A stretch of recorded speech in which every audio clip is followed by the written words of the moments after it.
어휴, 네 형님은 무식해서 답답하다니까. 배운 게 없으니 몸으로라도 때워야죠. 사흘밤을 새워 칠순상을 차린 저는 부엌 한 구석에 서서 시모와 동서의 웃음소리를 똑똑히 들었습니다. 그리고 그날 친척들이 모인 거실 한가운데서 저는 앞치마를 벗어 던지며 시원하게 웃었습니다. 유식한 두 분이서 평생 잘 살아보세요. 저는 이 무식한 짓 그만둘랍니다. 이 한마디가 시작이었습니다.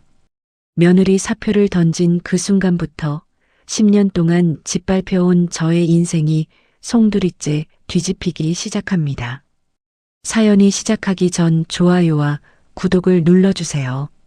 오늘 하루 행운과 행복이 가득하도록 기원해 드릴게요. 오늘의 사연 지금 시작합니다. 제 이름은 한정숙입니다. 올해 38이고 결혼 10년 차 주부로 살고 있습니다.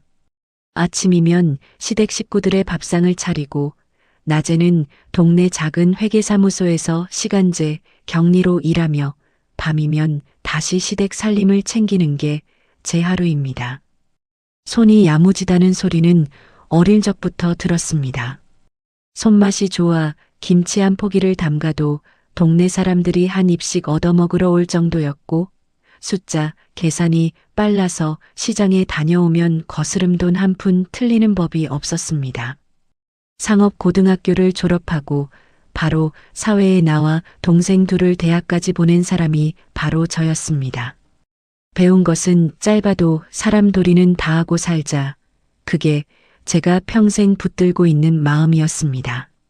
남에게 패 끼치지 말고 내 몫은 내가 한다는 그 단순한 신념 하나로 여기까지 왔습니다.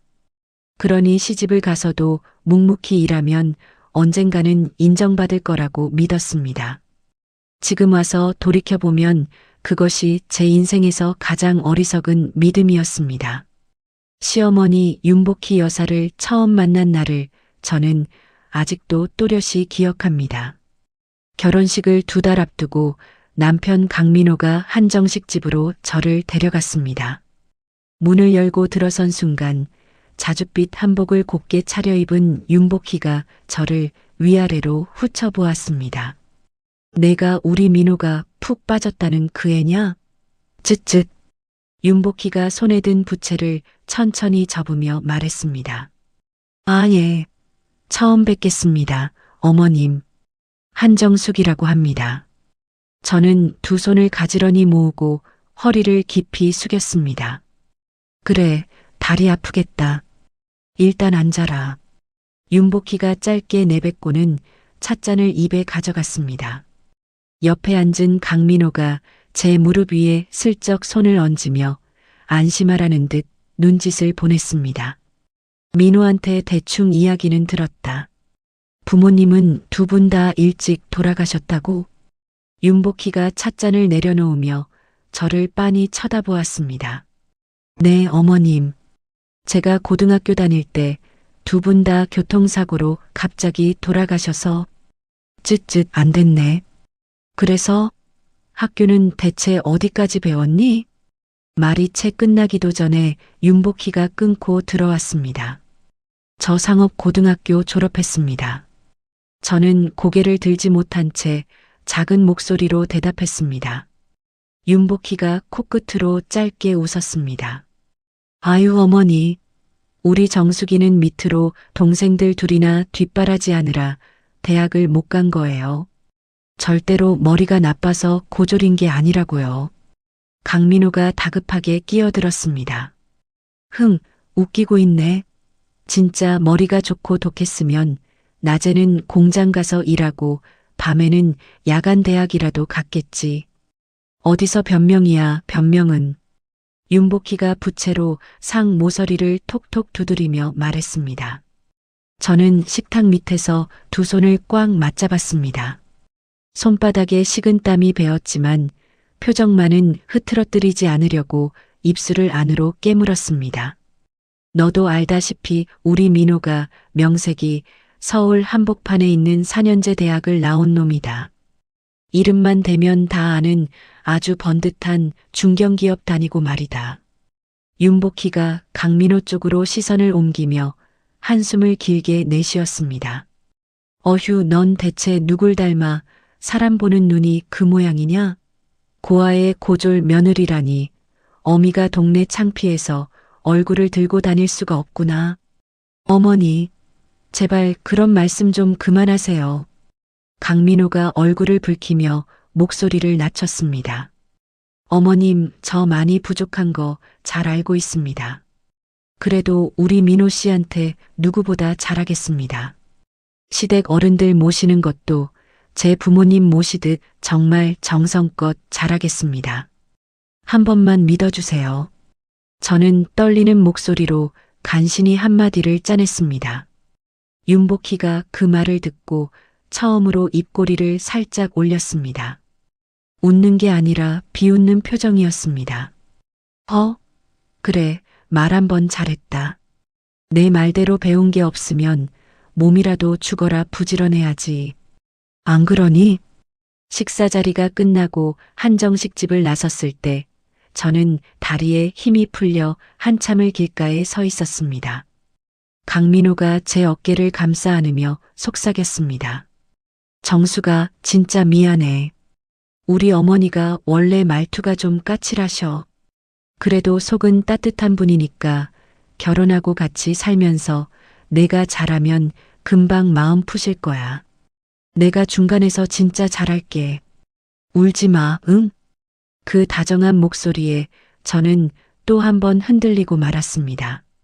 지금 도망치라는 마음의 소리를 그날 따라가지 않은 것이 평생의 후회로 남게 될 줄은 그때는 정말이지 몰랐습니다. 그날의 기억이 떠오른 것은 결혼 10년이 흐른 오늘 오후였습니다. 평소처럼 시댁에 들러 김치 냉장고를 정리하고 있던 참이었습니다. 윤복희가 둘째 며느리 서지혜를 안방으로 불러들이는 소리가 들렸고 저는 깎아둔 배를 쟁반에 받쳐 안방으로 향했습니다. 방문 앞에 다다랐을 때 안에서 흘러나오는 목소리에 저는 그만 그 자리에 얼어붙었습니다. 아유, 우리 지혜는 어쩜 그리 똑부러지고 말귀를 잘 알아듣니? 아이고, 큰애는 말이다 아주 쌩무식해서 무슨 말을 해도 소 귀에 경 읽기야. 아주 속이 터져 죽겠다니까. 윤복희의 목소리가 문틈으로 새어나왔습니다. 호호호, 어머님도 참. 우리 형님이 학교에서 배우신 게 없으니 어쩌겠어요. 머리가 안 돌아가면 그렇게 몸으로라도 때우셔야죠. 안 그래요? 서지혜의 목소리에 가벼운 웃음이 묻어 있었습니다. 즉, 그래도 바보같이 시키는 일 하나는 군말 없이 잘하잖니. 식모 노릇은 제법 하니까 그게 어디냐, 그치? 윤복희가 혀를 끌끌 차며 말했습니다. 쟁반을 잡은 제 손가락이 하얗게 변해갔습니다. 손목이 떨리면서 배 조각 하나가 쟁반 가장자리로 굴러떨어졌습니다. 솔직히 형님 손에서 허구한 날 마늘 냄새, 파 냄새 진동을 하잖아요. 저번에 백화점 모임에 어머님이랑 형님이랑 같이 갔을 때 형님 촌스러운 꼴 때문에 제가 다 창피해서 얼굴이 화끈거렸다니까요. 서지혜가 한층 낮춘 목소리로 속닥였습니다. 아휴, 내 말이 그 말이다. 그러니 요즘은 내가 밖에 나갈 때 너만 예쁘게 데리고 다니지 않니? 큰애 걔는 촌티가 줄줄 흘러서 도저히 밖으로 데리고 다닐 인물이 못 돼. 윤복희가 깊은 한숨을 토해냈습니다. 귓속이 멍해지면서 두 사람의 웃음소리가 멀게 들려왔습니다. 저는 쟁반을 든 채 천천히 뒷걸음질을 쳤습니다. 부엌으로 돌아와 쟁반을 식탁 위에 내려놓고 싱크대 모서리를 두 손으로 꽉 붙들었습니다. 심장이 갈비뼈 안에서 쿵쿵 뛰는 소리가 제 귀에 그대로 들렸습니다. 그때 현관문이 열리는 소리가 났고 강민호가 양복 재킷을 한쪽 어깨에 걸친 채 들어왔습니다. 정수가 너 와 있었어? 어머니는 어디 계셔? 강민호가 신발을 벗으며 무심하게 물었습니다. 안방에요. 둘째 동서랑 같이 이야기하고 계세요. 저는 등을 돌린 채 대답했습니다. 너 표정이 왜 그래? 목소리도 축 처진 게 팍 상했는데. 무슨 일 있었어? 강민호가 부엌으로 들어오며 제 어깨에 손을 얹었습니다. 저는 그 손을 가만히 내려다보았습니다. 강민호 씨, 왜 그래? 무섭게. 방금 어머님이 방 안에서 나보고 아주 무식해서 속이 터진다고 그러시네. 저는 천천히 돌아서며 강민호의 눈을 똑바로 보았습니다. 강민호가 잠시 멈칫하더니 어색한 웃음을 흘렸습니다. 에이, 참나. 너 엿들었어? 우리 어머니 원래 말버릇이 좀 거치신 거 하루 이틀 겪어. 진짜 널 욕하려는 뜻은 아니실 거야. 쓸데없이 마음에 담아두지 마. 방금 안방에서 동서랑 둘이 낄낄대면서 그러시던데 큰애는 쌩 무식해서 소귀에 경 읽기라고. 동서는 나더러 배운 게 없으니 몸으로라도 식모처럼 때워야 한다고 맞장구 치고. 내가 다 들었어. 말이 끝나기 전에 강민호가 눈을 슬쩍 피했습니다. 아유, 정말. 정수가 어머니가 늙으셔서 원래 말씀이 좀 막 나오시잖아. 너도 10년 살았으면 알 거 아니야. 고부간에 흔히 있는 투정이니까 둥글게 둥글게 그러려니 하고 좀 넘겨라. 그러려니 둥글게 넘기며 바보같이 참은 게 벌써 10년이야. 제 목소리가 저도 모르게 단단해졌습니다. 아, 좀. 너 또 시작이네. 또 시작이야. 당장 이번 주말이 우리 어머니 칠순 잔치인 거 몰라? 잔치 며칠 안 남았으니까 시끄럽게 굴지 말고 꼭 좀 참아. 강민호가 넥타이를 풀며 짜증을 섞어 말했습니다. 내가 참은 게 대체 한두 번이야? 나도 사람이야. 상처받는다고. 아, 정수가 제발 유난 좀 떨지 마. 남들 다 뒤에서 시어머니 욕 듣고 눈 감아주면서 그렇게 고만고만하게 살아. 너만 특별히 힘든 거 아니라고. 강민호가 양복을 식탁 의자에 휙 던지고는 안방 쪽으로 걸어갔습니다. 저는 그 뒷모습을 멍하니 바라보았습니다. 연애 시절 회사 앞에서 캔커피를 건네며 수줍게 웃던 그 남자는 어디에도 없었습니다. 저는 싱크대 앞에 다시 서서 수도꼭지를 틀었습니다. 찬물이 손등을 때리는데도 이상하게 아무 느낌이 없었습니다. 쟁반 위에 남은 배 조각이 점점 누렇게 변해가는 것을 한참 동안 들여다보았습니다. 저녁상을 차리는 동안 안방에서는 윤복희와 서지혜의 웃음소리가 끊임없이 흘러나왔습니다. 저는 도마 위에서 마늘을 다지며 그 소리를 묵묵히 들었습니다. 칼이 도마에 부딪히는 소리가 평소보다 조금 더 크고 날카로웠습니다. 밥상을 들고 안방으로 들어가자 윤복희가 저를 슬쩍 올려다보았습니다. 왔냐? 거기 밥상 내려놓고 빨리 나가라. 네, 어머님.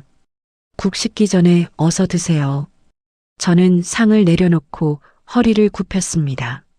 어머, 형님, 오늘 국이 왜 이렇게 소태같이 짜요? 어머님 고혈압 있으신 거 뻔히 아시면서 간도 제대로 안 보셨어요? 서지혜가 숟가락을 입에 가져가다 말고 미간을 살짝 찌푸렸습니다. 아, 미안해요, 동서. 내가 얼른 다시 삼삼하게 끓여서 내올게요. 저는 두 손으로 국그릇을 다시 받쳐들었습니다. 아유, 됐어.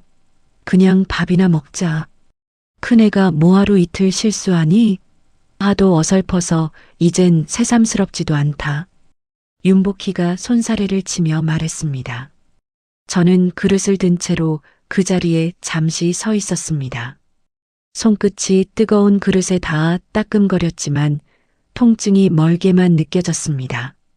참, 이번 주 내 칠순 잔치 음식은 큰애 내가 혼자서 다 할 수 있지? 우리 둘째 며느리 지혜는 회사 일이 너무 바빠서 잔치 식대 비용만 돈으로 내기로 했으니까 몸 쓰는 건 내가 다 알아서 해라. 윤복희가 밥을 한술 뜨며 무심하게 던졌습니다. 네, 어머님. 저는 짧게 대답했습니다. 호호 형님. 저도 마음 같아선 옆에서 도와드리고 싶은데 진짜 요즘 회사 일이 너무 바빠서요. 형님 음식 솜씨 좋으시니까 잘 부탁드려요. 죄송해요. 서지혜가 입가를 닦으며 미안한 표정을 지었습니다. 표정만 미안할 뿐 눈은 웃고 있었습니다. 괜찮아요, 동서. 바쁜데 어쩌겠어요. 집에서 노는 내가 다 알아서 하면 되지요. 저는 그릇을 든 채로 안방을 나왔습니다. 부엌에 돌아와 그릇을 싱크대에 내려놓는데 손이 그제야 와들와들 떨려왔습니다.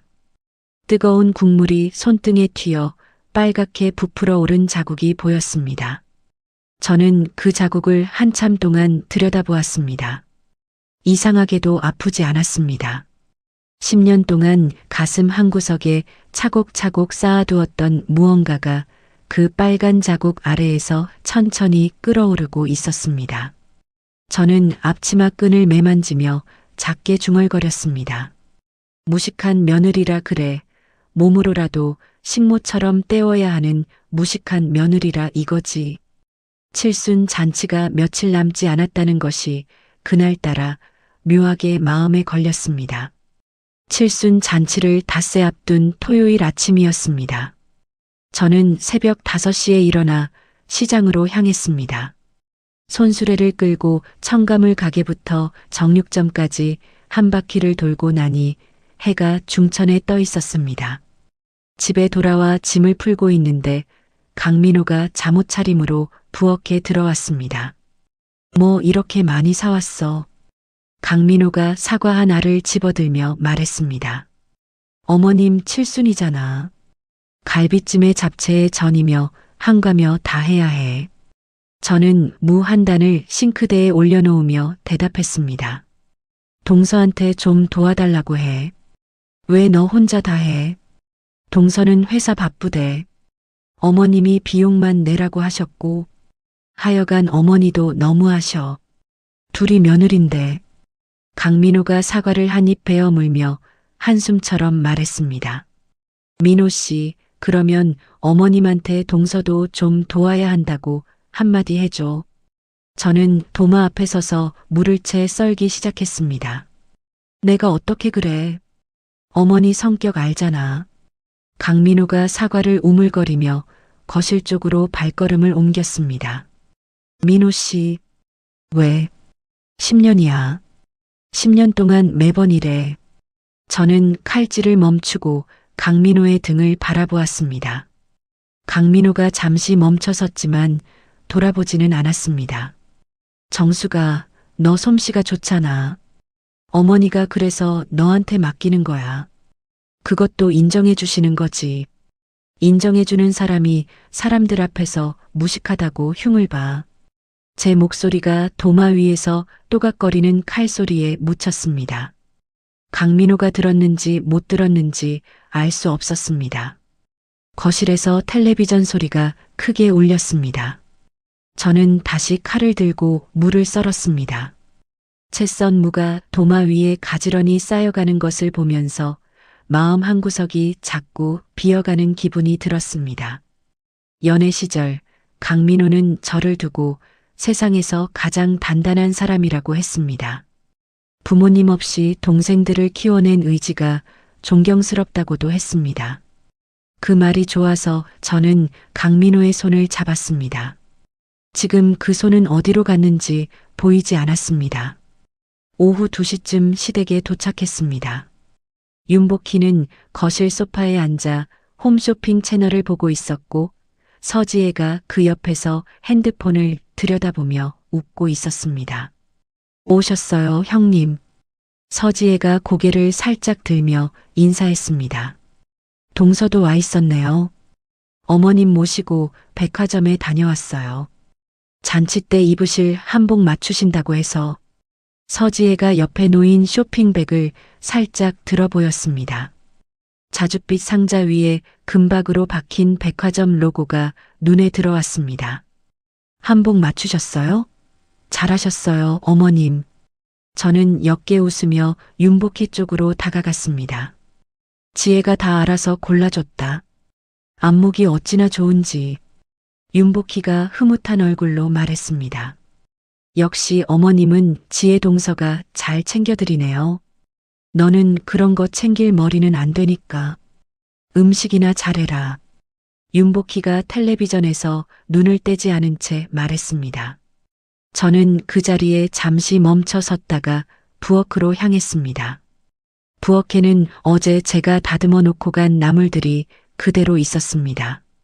냉장고 문을 열어보니 새로 들여놓은 식재료들도 한쪽으로 밀려나 있었습니다. 저는 앞치마를 두르고 소매를 걷어 올렸습니다. 갈비찜에 쓸 갈비를 핏물부터 빼기 시작했습니다. 형님, 서지혜가 부엌 입구에 기대선 채 저를 불렀습니다. 네, 동서.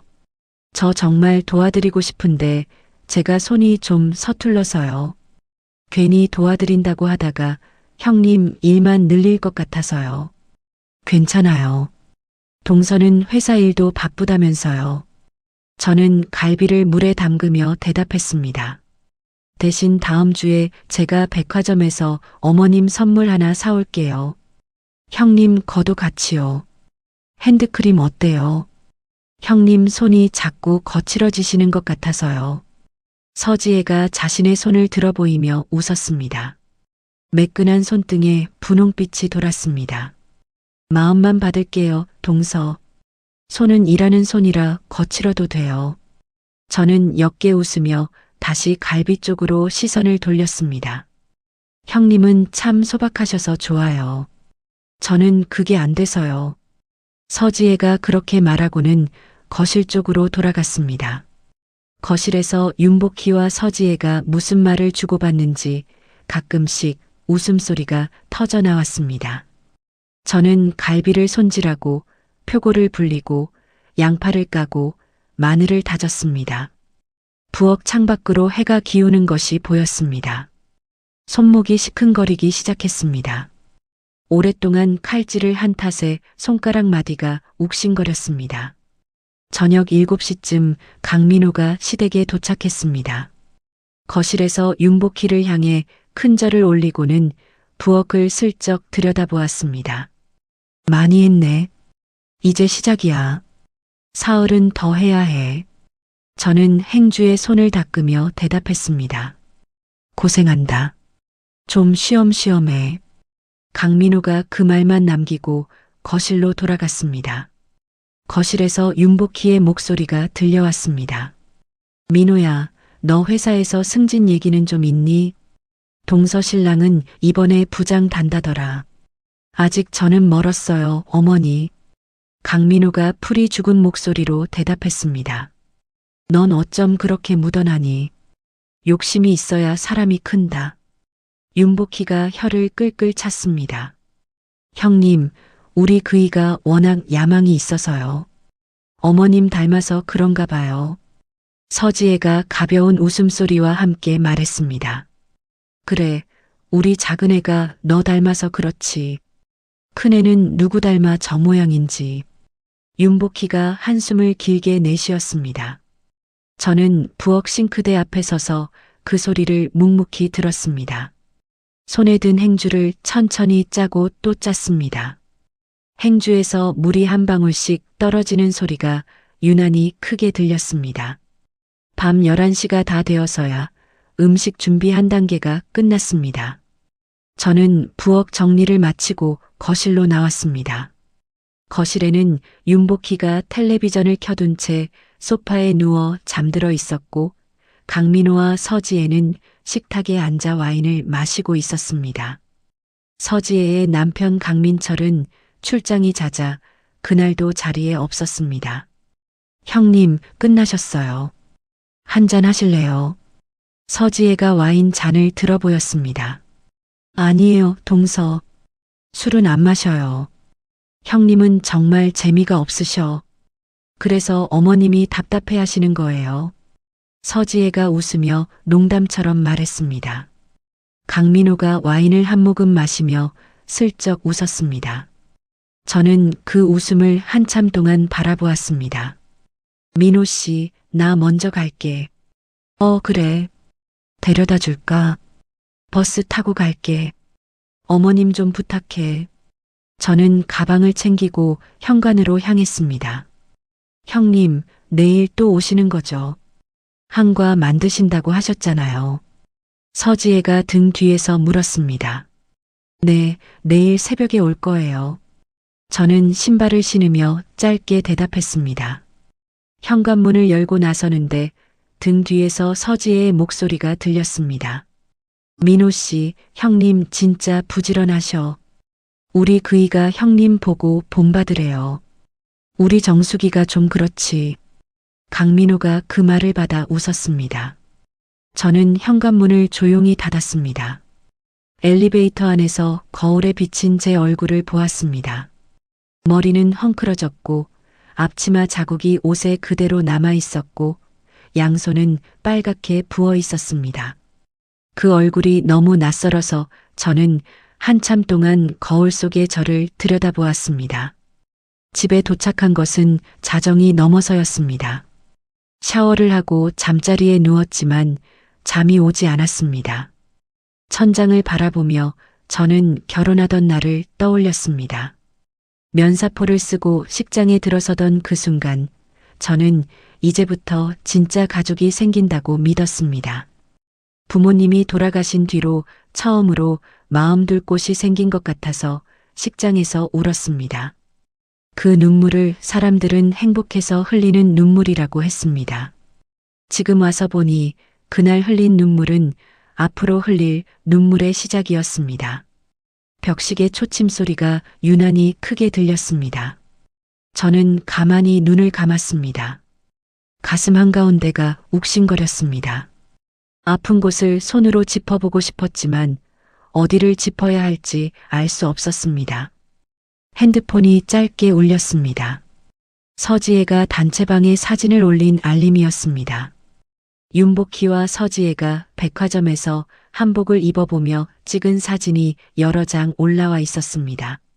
밑에 글이 짧게 달려 있었습니다. 어머님 한복 너무 잘 어울리시죠? 형님은 잔치 음식 준비하느라 못 오셔서 아쉽네요. 저는 그 사진을 한참 들여다보다가 핸드폰을 엎어 놓았습니다. 천장을 다시 올려다 보았을 때 눈에서 뜨거운 것이 한 줄기 흘러내렸습니다. 소리는 내지 않았습니다. 소리를 낼 힘조차 남아있지 않았습니다. 20년의 시간 동안 제가 무엇을 위해 살아왔는지 그 질문이 가슴 한복판에 모처럼 박혔습니다. 칠순 잔치 사흘 전 새벽이 그렇게 밝아오고 있었습니다. 칠순 잔치 당일 아침이 밝았습니다. 새벽 4시부터 시댁 부엌에 불을 켜고 음식을 마무리했습니다. 갈비찜은 밤새 약한 불에 졸여 윤기가 자르르 흘렀고 잡채는 시간 맞춰 무쳐냈고 한과는 어제 미리 만들어 두었습니다. 전을 부치느라 기름 냄새가 온 집안에 가득했습니다. 손님 맞이 한복으로 갈아입을 시간도 없이 저는 앞치마를 두른 채 음식 상자들을 식탁 위에 늘어놓았습니다. 정수가 손님 곧 오신다. 빨리 상 차려라. 윤복희가 안방에서 나오며 퇴근했습니다. 화사한 자줏빛 한복에 금비녀를 꽂은 윤복희가 거울 앞에서 매무새를 가다듬었습니다. 네, 어머님. 거의 다 됐어요. 저는 손등으로 이마에 땀을 닦으며 대답했습니다. 동서는 언제 와요? 지혜는 오는 길에 케이크 사온단다. 곧 도착할 거다. 윤복희가 거울에서 눈을 떼지 않은 채 말했습니다. 11시쯤 친척들이 하나둘 도착하기 시작했습니다. 큰아주버님 내외와 시고모, 시이모, 사촌들이 거실을 가득 메웠습니다. 저는 부엌과 거실을 오가며 차와 음료를 나르고 음식을 데웠습니다. 서지혜는 1시간쯤 늦게 도착했습니다. 새하얀 원피스에 진주 목걸이를 하고 한 손에는 백화점 케이크 상자를, 다른 한 손에는 꽃다발을 들고 있었습니다. 어머님, 생신 축하드려요. 서지혜가 윤복희를 와락 끌어안았습니다. 아이고, 우리 지혜 왔구나. 어쩜 이렇게 예쁘게 차려입고 왔니? 윤복희가 한박웃음을 지으며 서지혜의 등을 토닥였습니다. 이거 어머님 좋아하시는 그 집 케이크예요. 백화점에서 줄 서서 사왔어요. 아이고, 뭘 이런 걸 다. 윤복희의 목소리가 봄날 새소리처럼 가볍게 떨렸습니다. 저는 부엌에서 그 모습을 잠시 바라보다 다시 잡채 그릇을 들어 올렸습니다. 큰아주버님이 부엌으로 들어오며 저를 보고 활짝 웃었습니다. 재수씨, 이게 다 재수씨 솜씨야. 냄새부터 다르네. 오랜만에 뵙네요, 아주버님. 많이 드세요. 저는 옅게 웃으며 인사했습니다. 큰아주버님이 거실로 나가 윤복희에게 큰 소리로 말했습니다. 어머니, 재수씨가 음식을 이렇게 한 상 차려놨어. 잔치상이 따로 없네. 윤복희가 손사래를 쳤습니다. 아유, 무슨 큰애가 한 거. 다 지혜가 알아서 다 챙긴 거지. 음식 비용도 다 지혜가 부담했고 케이크며 꽃이며 한복까지 다 지혜 솜씨야. 저는 잡채 그릇을 상에 내려놓다가 손이 멈췄습니다. 큰아주버님이 의아한 표정으로 부엌 쪽을 돌아보았습니다. 재수씨가 사흘을 꼬박 큰애야 시키는 거 했지. 머리 쓰는 일은 다 지혜가 한 거다. 윤복희가 큰아주버님의 말을 끊고 들어왔습니다. 서지혜가 그 옆에서 입을 가리고 웃었습니다. 어머님도 참 제가 한 게 뭐 있다고요. 형님이 다 하셨죠. 말은 그렇게 했지만 서지혜의 입꼬리는 한껏 올라가 있었습니다. 저는 그릇을 내려놓고 부엌으로 돌아갔습니다. 가스레인지 앞에 서서 끓고 있는 떡국 국물을 한참 들여다보았습니다. 국물 위로 거품이 올라왔다가 사라지는 것을 멍하니 바라보고만 있었습니다. 형님, 뒤에서 서지혜가 부엌으로 들어왔습니다. 네, 저 좀 도와드릴까요? 떡국 그릇 옮기는 거. 괜찮아요, 동서. 옷에 국물 튀어요. 저는 돌아보지 않고 대답했습니다. 그래도 형님 혼자 너무 고생이시잖아요. 서지혜가 뒤에 서서 말했습니다. 동서, 옷이 정말 예쁘네요. 저쪽에서 손님들 챙겨주세요. 어머님이 동서 찾으세요.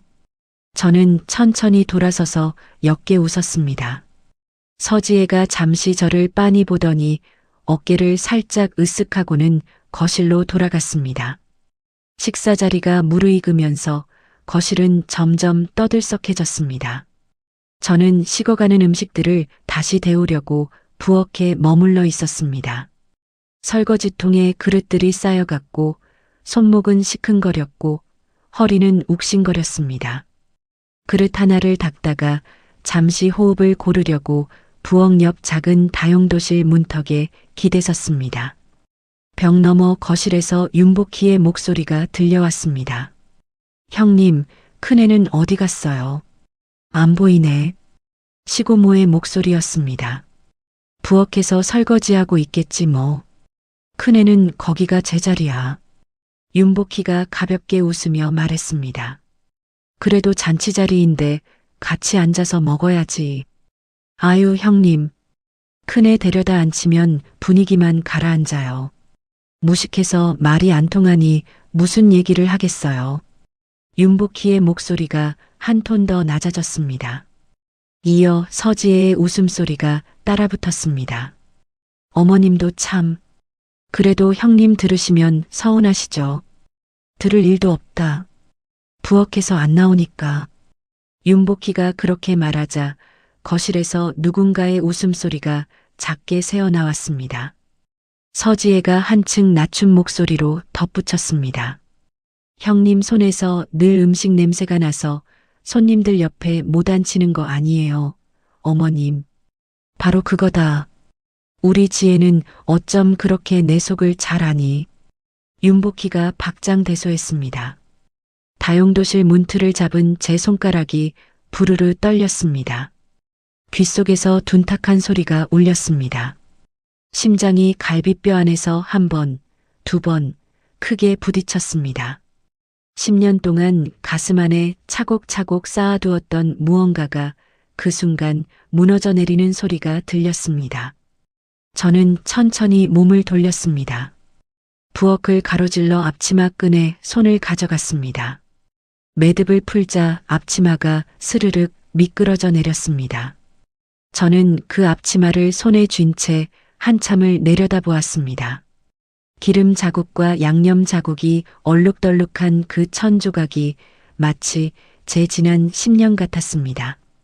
저는 앞치마를 식탁 위에 가지런히 내려놓았습니다. 매무새를 다듬고 머리카락을 귀 뒤로 넘겼습니다.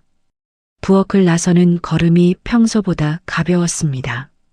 거실로 들어서자 10여 명의 친척들이 일제히 저를 돌아보았습니다. 윤복희와 서지혜가 소파에 나란히 앉아 와인 잔을 들고 있었고 강민호는 그 맞은편에 앉아 사촌과 이야기를 나누고 있었습니다. 어머님, 제 목소리가 거실 가운데로 울려 퍼졌습니다. 윤복희가 잔을 내려놓으며 저를 올려다보았습니다. 왜 그러니? 무슨 일 있어? 네, 일 있어요. 저는 천천히 거실 한가운데로 걸어 들어갔습니다.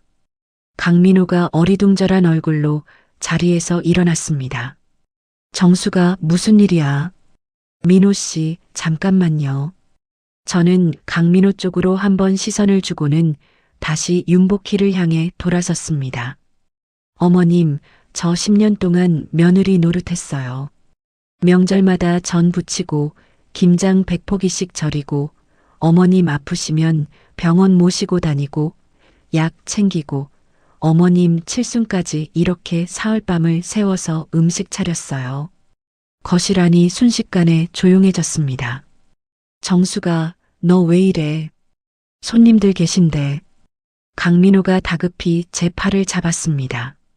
저는 그 손을 천천히 떼어냈습니다. 민호 씨, 한 번만 말 끊지 말아줘. 어머님, 제가 다시 윤복희를 불렀습니다. 윤복희의 얼굴이 굳어졌습니다. 왜 그러니?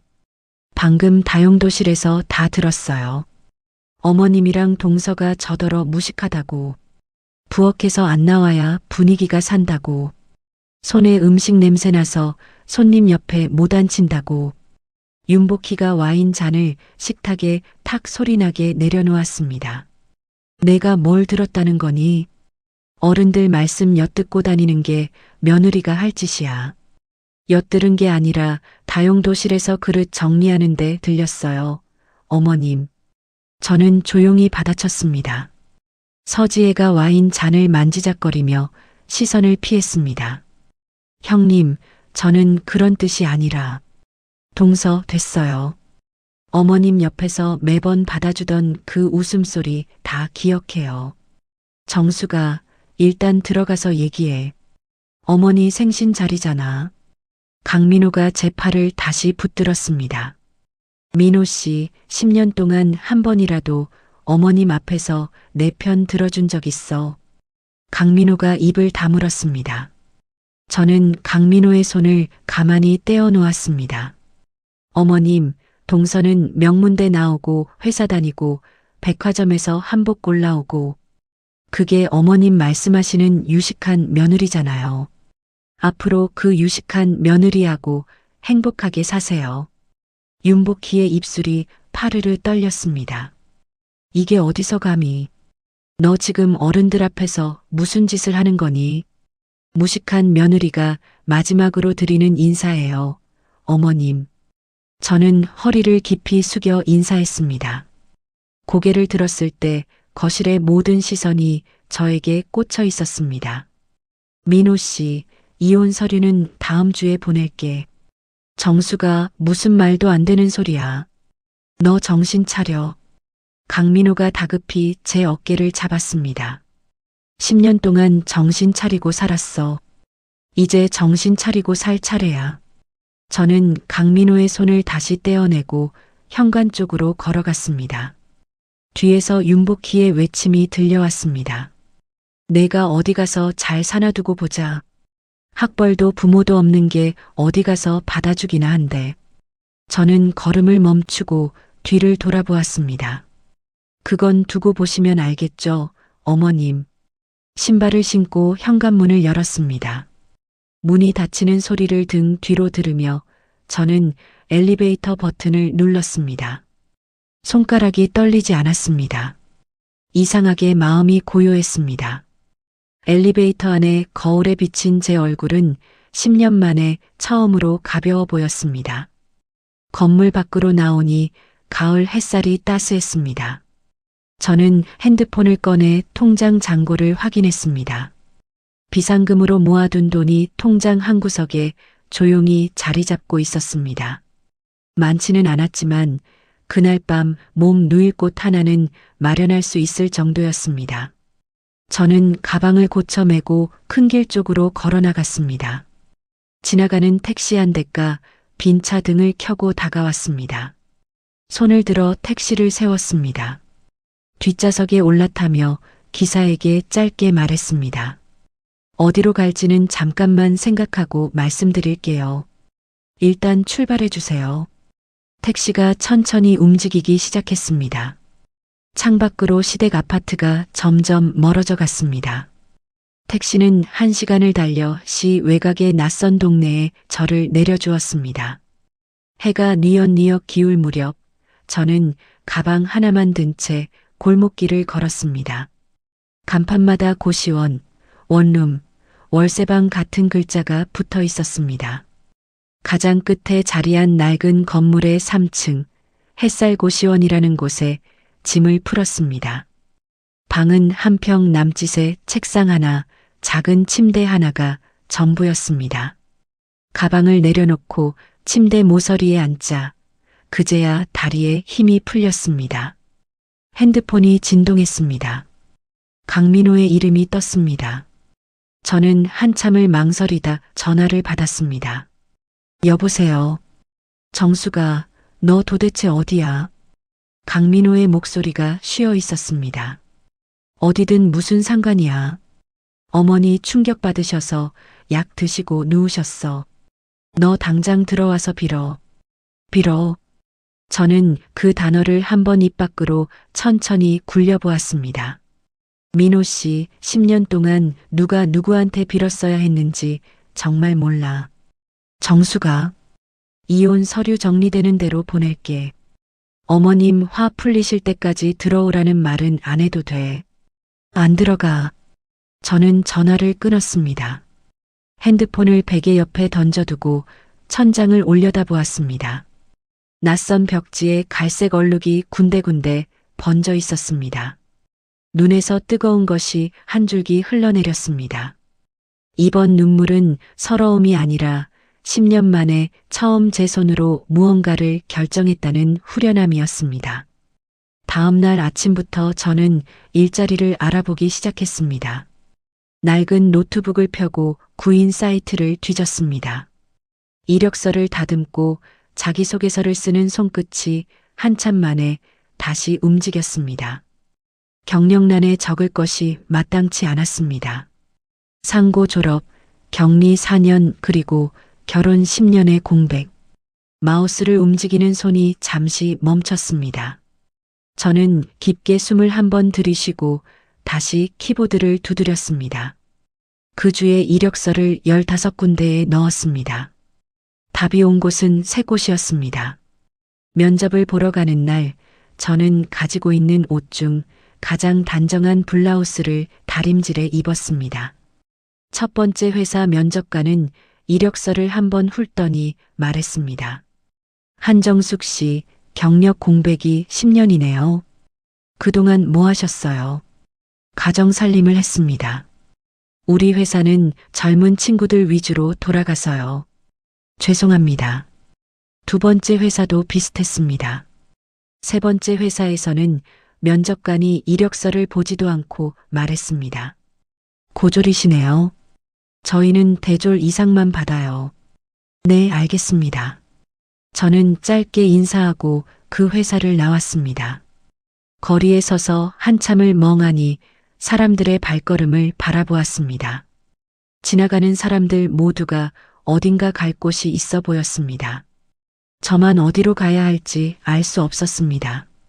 고시원으로 돌아와 라면 한 봉지를 끓였습니다.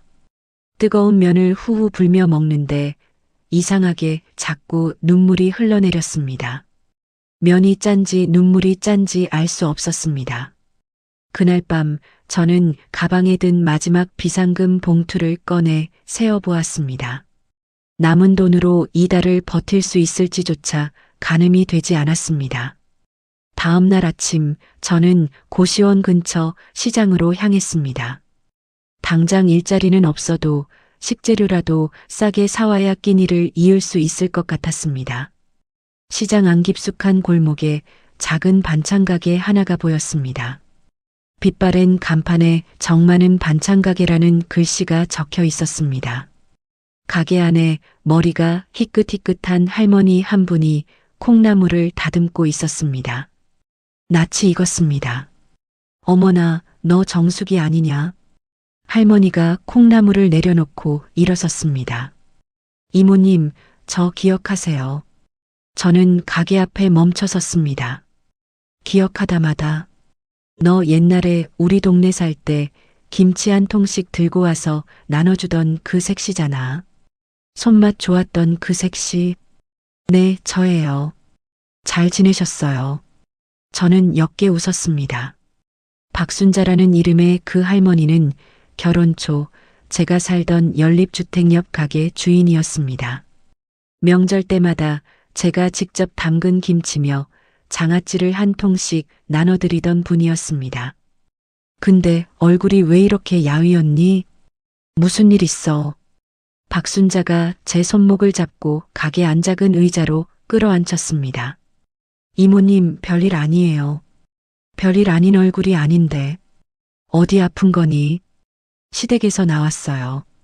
저는 한참을 망설이다 그 말을 입 밖으로 꺼냈습니다. 박순자가 한숨을 길게 내쉬었습니다.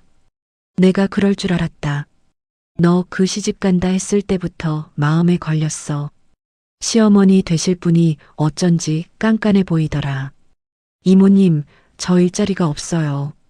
고졸이라고 다 안 받아줘요. 저는 무릎 위에 손을 모은 채 작은 목소리로 말했습니다. 박순자가 한참 동안 저를 가만히 바라보았습니다. 정수가, 네. 내 손맛은 내가 제일 잘 알지. 이 가게에서 같이 일하자. 월급은 많이 못 줘도 끼니는 굶지 않게 해줄게. 저는 박순자의 얼굴을 올려다보았습니다. 이모님, 정말이요. 내가 너한테 농담할 사람으로 보이니? 우리 가게 반찬이 요새 손이 모자라서 다 못 만들어. 내가 와주면 내가 살아. 박순자가 제 손을 꼭 잡았습니다. 따뜻한 손이었습니다. 오랜만에 느껴보는 사람의 온기였습니다. 저는 박순자의 손등 위로 고개를 떨구었습니다. 고맙습니다, 이모님. 정말 고맙습니다. 고맙긴 뭘 고마워. 와서 일이나 잘해. 박순자가 제 등을 가만히 토닥였습니다. 다음 날부터 저는 새벽 5시에 반찬 가게로 출근했습니다. 콩나물 무침, 시금치나물, 멸치볶음, 장조림, 김치류까지 매일 10여 가지의 반찬을 만들었습니다. 박순자는 제가 만든 반찬을 한 입씩 맛보고는 매번 고개를 끄덕였습니다. 역시 내 손맛이다. 손님들이 단골 끊지를 않아. 가게 매출이 보름 만에 2배가 되었습니다. 박순자가 약속한 월급보다 더 많이 챙겨주려 했지만 저는 정해진 금액만 받았습니다. 한 달이 지나갈 즈음 가게가 입소문을 타고 더 바빠졌습니다. 점심시간이면 줄이 가게 앞까지 늘어섰습니다. 그날도 점심 손님이 빠져나간 오후 2시쯤이었습니다.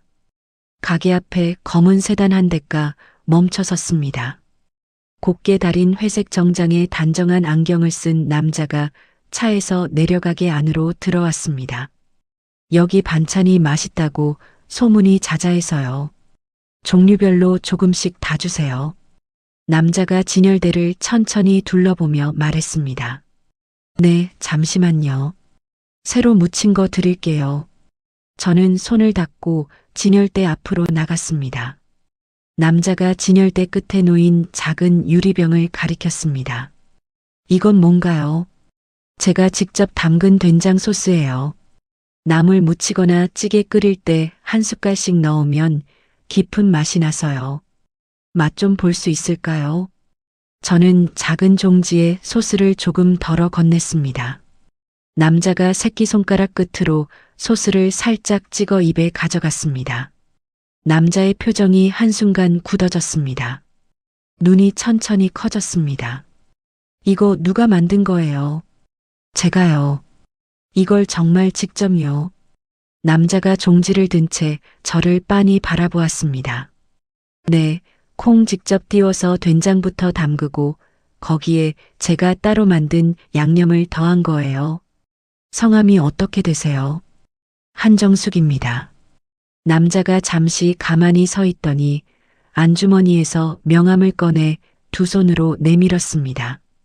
한정숙님, 저는 윤재현이라고 합니다. 도심에서 한식 레스토랑 몇 곳을 운영하고 있어요. 저는 명함을 받아들었습니다. 깔끔한 글씨 옆에 레스토랑 이름이 적혀 있었습니다. 저희 메뉴 개발팀에서 함께 일해 주실 수 있을까요? 윤재현의 목소리가 차분했지만 단단했습니다. 네. 저는 잘못 들은 줄 알고 되물었습니다. 방금 뭐라고 하셨어요? 저희 메뉴 개발팀에 한정숙 님을 모시고 싶다는 말씀이에요. 이 소스 하나면 충분합니다. 나머지는 천천히 이야기 나누시죠. 윤재현이 옅게 미소를 지었습니다. 가게 안 형광등 불빛 아래 작은 유리병이 반짝거렸습니다. 저는 그 병을 한참 동안 들여다보았습니다. 박순자가 부엌에서 콩나물을 다듬다 말고 저를 향해 천천히 고개를 끄덕였습니다. 저는 명함을 두 손으로 꼭 쥐었습니다. 손가락 끝이 미세하게 떨렸습니다. 이번에는 두려움 때문이 아니었습니다. 윤재현의 사무실에 다시 찾아간 것은 사흘 뒤였습니다. 명함에 적힌 주소를 따라가니 도심 한복판에 10층짜리 빌딩이 나왔습니다. 엘리베이터를 타고 올라가는 동안 저는 가방 끈을 몇 번이고 고쳐 잡았습니다. 사무실 문이 열리자 윤재현이 직접 마중을 나왔습니다. 오셨어요, 한정숙님. 떨지 마시고 편하게 앉으세요. 윤재현이 의자를 빼주며 자리를 권했습니다. 제가 이런 자리가 처음이라서요. 저는 두 손을 무릎 위에 모으고 앉았습니다. 솔직하게 말씀드릴게요. 저는 한정숙님의 그 된장 소스에서 15년 만에 처음으로 가슴이 두근거렸습니다. 윤재현이 제 앞에 따뜻한 차 한 잔을 내려놓았습니다. 15년이요. 네, 이 일을 시작한 지 15년 됐습니다. 그동안 수많은 셰프와 식재료를 만났지만 그 소스 같은 깊이는 처음이었어요. 저는 찻잔을 만지작거리며 시선을 떨궜습니다. 저는 정식으로 요리를 배운 적이 없어요. 그냥 어머니가 해주시던 거 떠올리고 동네 어른들이 가르쳐 주신 것 따라하고 그러다 보니 손에 익은 거예요. 그게 바로 제가 찾던 맛입니다. 학원에서 배우는 맛이 아니라 사람 손에서 사람한테 전해진 맛이요. 윤재현이 안경을 고쳤으며 저를 똑바로 바라보았습니다. 한정숙님, 한 가지만 여쭐게요. 만약 저희 회사에 들어오시면 한정숙님의 이름을 걸고 새로운 메뉴를 만들게 됩니다. 책임이 무거운 자리예요. 하실 수 있겠어요. 저는 차 한 모금을 천천히 넘겼습니다. 찻잔 너머로 윤재현의 눈을 마주했습니다. 10년 동안 남의 집 살림을 하면서도 한 번도 실수 안 했어요. 제 일이라면 더 잘할 자신 있어요. 좋습니다. 그 말씀 한마디면 됩니다. 윤재현이 옅게 웃으며 자리에서 일어났습니다. 그날 저는 정식 근로계약서에 서명을 했습니다. 볼펜을 쥔 손이 떨렸지만 이름 석 자만은 또박또박 적었습니다. 한정숙. 종이 위에 적힌 제 이름이 그렇게 또렷하게 느껴진 적이 없었습니다. 다음 날부터 저는 윤재현의 본점 주방으로 출근했습니다. 새벽 5시 반에 일어나 첫 지하철을 타고 출근하는 일상이 시작되었습니다. 주방 안에는 정식으로 요리학교를 나온 셰프들이 여럿 있었습니다. 처음에는 다들 저를 곁눈질로 살폈습니다. 이번에 새로 오신 분이라면서요. 어디 출신이세요? 20대 후반의 한 셰프가 칼을 갈다 말고 물었습니다. 이름표에 강도윤이라고 적혀 있었습니다. 저는 어디 출신은 아니고요. 동네 반찬 가게에서 일하다 왔어요. 저는 솔직하게 대답했습니다. 강도윤이 잠시 머쓱한 표정을 짓더니 다시 칼을 갈았습니다. 그러시구나. 여기는 좀 빡세서요. 처음에 적응 어려우실 텐데 모르시는 거 있으면 물어보세요. 고마워요, 강 셰프님. 저는 옅게 웃으며 앞치마 끈을 묶었습니다. 첫 주는 주방 보조부터 시작했습니다. 식재료를 손질하고 육수를 내고 양념을 만드는 기본 작업들이었습니다. 다른 셰프들이 며칠씩 걸려서 익히는 양념 비율을 저는 한 번 보고 손에 익혔습니다. 육수도 코끝의 향만 맡고도 무엇이 빠졌는지 알아냈습니다. 둘째 주가 끝날 무렵 강도윤이 점심시간에 제 옆자리에 앉으며 말했습니다. 한정숙님, 어떻게 그렇게 빨리 따라잡으세요? 저는 1년 걸렸는데 손으로 10년 넘게 한 거랑 비슷해서 그런가 봐요. 저는 도시락 뚜껑을 열며 대답했습니다. 제가 솔직히 처음에 무시했어요. 죄송해요. 강도윤이 머리를 극적였습니다. 무시할 만했죠. 정식으로 배운 적이 없으니까요. 아니에요. 한정숙 님이 양념 만드시는 거 보고 저 진짜 충격받았어요. 한 수 가르쳐 주세요. 저는 강도윤의 얼굴을 보고 처음으로 마음 편한 웃음을 지었습니다. 한 달이 지나고 윤재현이 본격적으로 신메뉴 개발을 지시했습니다. 저는 제가 가장 자신 있는 된장 소스를 기본으로 한식의 깊은 맛에 서양식 플레이팅을 더한 메뉴를 구상했습니다. 매일 새벽 5시에 출근해 밤 11시까지 주방에 머물렀습니다. 된장 소스에 들어가는 콩의 종류, 발효기간, 곁들이는 채소의 조합을 수십 번씩 바꿔보았습니다. 손등에 칼자국이 새로 생기고 어깨가 굳어 잠을 설치는 날이 이어졌습니다. 50번이 넘는 시제품을 만들어내는 동안 윤재현은 한 번도 재촉하지 않았습니다. 한정숙님, 시간은 충분합니다. 한정숙님의 마음에 들 때까지 만드세요. 윤재현이 새로 시제품을 가져갈 때마다 그렇게 말했습니다. 3달째 되던 어느 늦은 밤이었습니다. 주방에 혼자 남아 마지막 시제품을 완성한 저는 접시 위에 음식을 가지런히 올려놓고 한참을 들여다보았습니다. 발효된장에 약불로 졸인 한우갈비를 얹고 그 위에 살짝 데친 봄나물을 얹은 작은 접시였습니다. 곁들임으로 된장 소스를 응축해 만든 작은 점을 접시 가장자리에 찍었습니다. 저는 숟가락으로 한 입을 떠 입에 가져갔습니다. 눈이 천천히 감겼습니다. 이거다. 저는 속으로 그렇게 말했습니다. 다음 날 아침 윤재현이 시식을 마치고 한참을 가만히 있었습니다. 한정숙님. 네, 대표님. 이 메뉴 이름은 한정숙님이 직접 지어주세요. 이건 한정숙님의 음식입니다. 윤재현이 안경을 살짝 들어 올리며 말했습니다. 저는 잠시 생각하다가 대답했습니다. 엄마 손 갈비라고 하면 어때요? 좋습니다. 그대로 갑시다. 신메뉴 출시 한 달 만에 반응이 폭발했습니다. 엄마 손 갈비를 맛본 손님들이 입소문을 내기 시작했고 미식 잡지에서 취재 요청이 들어왔습니다. 본점에는 한 달치 예약이 가득 찼고 지방에서 일부러 올라오는 손님들도 생겼습니다. 매출이 3배로 뛰었습니다. 윤재현이 저를 사무실로 불렀습니다. 한정숙님 정식으로 수석 메뉴 개발자 자리를 제안드립니다. 연봉은 이만큼이고 성과급은 별도예요. 윤재현이 종이 한 장을 책상 위에 올려놓았습니다. 저는 종이를 들여다보았습니다. 숫자가 잠시 눈에 들어오지 않았습니다. 이게 정말 제 연봉이에요. 네, 한정숙 님이 가져다 주신 매출에 비하면 작은 금액입니다. 저는 천천히 종이를 다시 책상에 내려놓았습니다.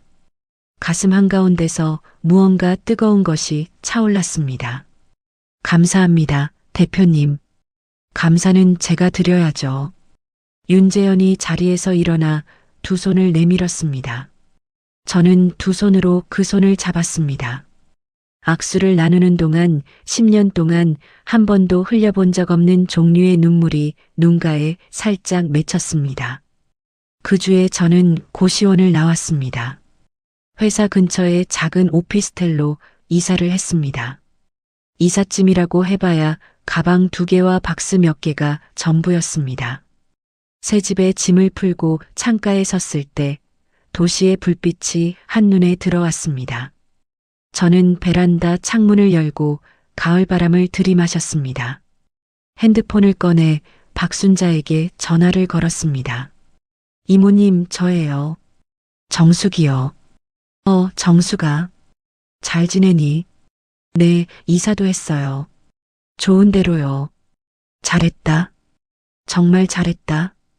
박순자의 목소리가 떨렸습니다. 이모님 덕분이에요. 그때 그 가게 안 들렀으면 저 어떻게 됐을지 몰라요. 덕분은 무슨, 다 내가 받을 복이 있어서 그런 거다. 이번 주말에 반찬 한 통 들고 찾아갈게요. 오기만 해라. 내가 막걸리 한 잔 따라줄 테니. 전화를 끊고 저는 한참 동안 베란다에 서 있었습니다. 도시의 불빛 하나하나가 제 가슴 안에서 켜지는 것 같았습니다. 며칠 뒤 회사에 출근하니 입구에서 강도윤이 잡지 한 권을 들고 저를 기다리고 있었습니다. 한정숙님, 이거 보셨어요? 강도윤이 잡지를 흔들어 보였습니다.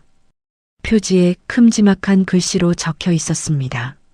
한식의 새로운 얼굴, 한정숙 셰프의 손맛. 저는 잡지를 받아들고 표지 사진 속에 제 얼굴을 들여다보았습니다. 흰 셰프복을 입고 카메라를 향해 옅게 웃고 있는 제 모습이 낯설었습니다. 한정숙님, 이제 진짜 유명인이세요. 강도윤이 신난 목소리로 말했습니다. 유명인이라뇨. 그냥 일하는 사람이에요. 저는 잡지를 가방에 넣으며 사무실 쪽으로 걸음을 옮겼습니다. 엘리베이터 안거울에 비친 제 얼굴이 그날따라 또렷해 보였습니다. 손등에 새로 생긴 칼자국 하나가 햇살에 살짝 비쳤습니다. 저는 그 자국을 손가락으로 가만히 쓸어보았습니다. 그것이 부끄럽지 않았습니다. 오히려 자랑스러웠습니다. 엘리베이터 문이 열리고 사무실로 들어서는 제 발걸음이 어느 때보다 단단했습니다. 잡지가 발간되고 일주일이 지났을 무렵이었습니다. 회사 1층 로비에서 안내 직원이 다급한 목소리로 전화를 걸어왔습니다. 한정숙 셰프님, 손님이 찾아오셨는데요.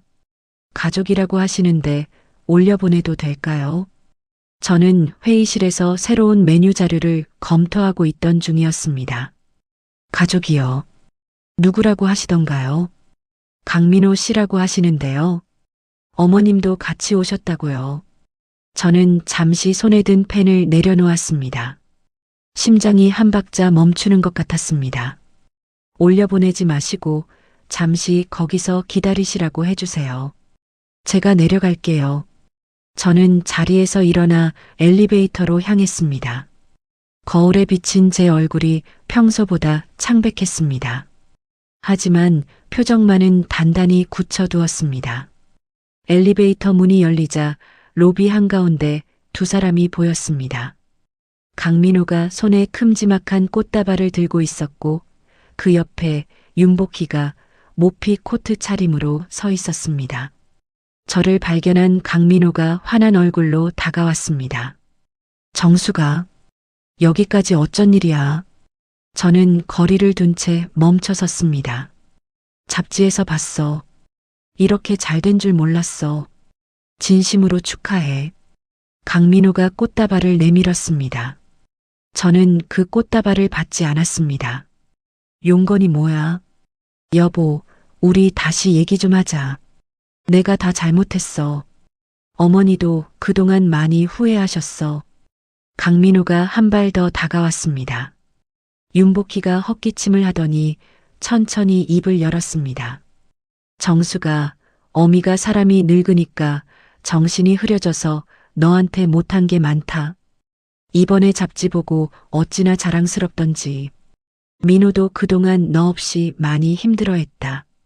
다시 들어와서 같이 살자. 어미가 이제 너 알아주마. 윤복희의 목소리에 평소 없던 부드러움이 묻어 있었습니다. 저는 두 사람의 얼굴을 번갈아 보았습니다. 어머님, 칠순 잔치날 무식해서 답답하다고 하시던 분이 맞으세요. 윤복희의 입꼬리가 미세하게 굳었습니다. 정수가, 그건 그때 화가 나서 그런 거지. 어른이 한 말 하나에 그렇게 마음에 두니. 마음에 두지 않으려고 10년을 노력했어요. 더는 못하겠더라고요. 저는 짧게 대답하고 강민호를 향해 돌아섰습니다. 민호 씨, 이혼 서류 보낸 지 2달 됐어. 도장 찍어서 보내. 정수가, 도장은 무슨 도장이야? 우리 부부잖아. 부부였지. 과거형이야. 저는 손을 들어 안내 데스크 직원을 불렀습니다. 여기 2분 손님 가시는 길 안내해 주세요. 정수가, 강민호가 다급히 제 팔을 잡으려 했습니다. 저는 한 걸음 뒤로 물러섰습니다. 민호 씨, 회사 안에서 이러지 마. 더 곤란해져. 내가 어떻게 이래. 내가 누구 덕분에 그 자리에 있는 줄 알아. 윤복희가 갑자기 목소리를 높였습니다. 조금 전의 부드러움은 사라지고 본래의 앙칼진 음성이 돌아왔습니다. 누구 덕분이라뇨, 어머님. 우리 민호 만났으니까 사람 구실한 거 아니냐? 부모도 없고 학벌도 없던 너를 누가 데려갔어. 우리 민호 아니었으면 너 지금 어디서 식당 종업원이나 하고 있었을 거다. 윤복희의 목소리가 로비를 울렸습니다. 지나가던 회사 직원들이 흘끔흘끔 저희 쪽을 쳐다보았습니다. 저는 깊게 숨을 한번 들이쉬었습니다. 어머님, 여기는 제 직장이에요. 더 큰 소리 내지 마시고 돌아가세요. 내가 이 어미를 어떻게 보고. 잡지 한 번 실렸다고 사람이 변해도 유분수지. 윤복희가 발을 동동 굴렀습니다. 마침 안내 직원이 다가와 2 사람을 출입구 쪽으로 안내했습니다. 강민호가 끌려가다시피 나가면서도 저를 향해 소리쳤습니다. 정수가, 우리 어머니 쓰러지신다. 빨리 마음 돌려. 저는 2 사람이 회전문을 나가는 것을 끝까지 지켜보았습니다. 문이 한 바퀴 돌고 멈출 때까지 그 자리에 서 있었습니다. 손가락 끝이 차갑게 식어 있었습니다. 엘리베이터를 타고 다시 사무실로 올라가는 동안 저는 벽에 등을 기대고 천장을 올려다보았습니다. 가슴이 두근거렸지만 도망치고 싶지 않았습니다. 그날 저녁 늦게 회사 동료 강도윤이 제 자리로 다가왔습니다. 한정숙님, 점심에 무슨 일 있으셨어요? 로비에서 어떤 어르신이 소리 지르고 가셨다고.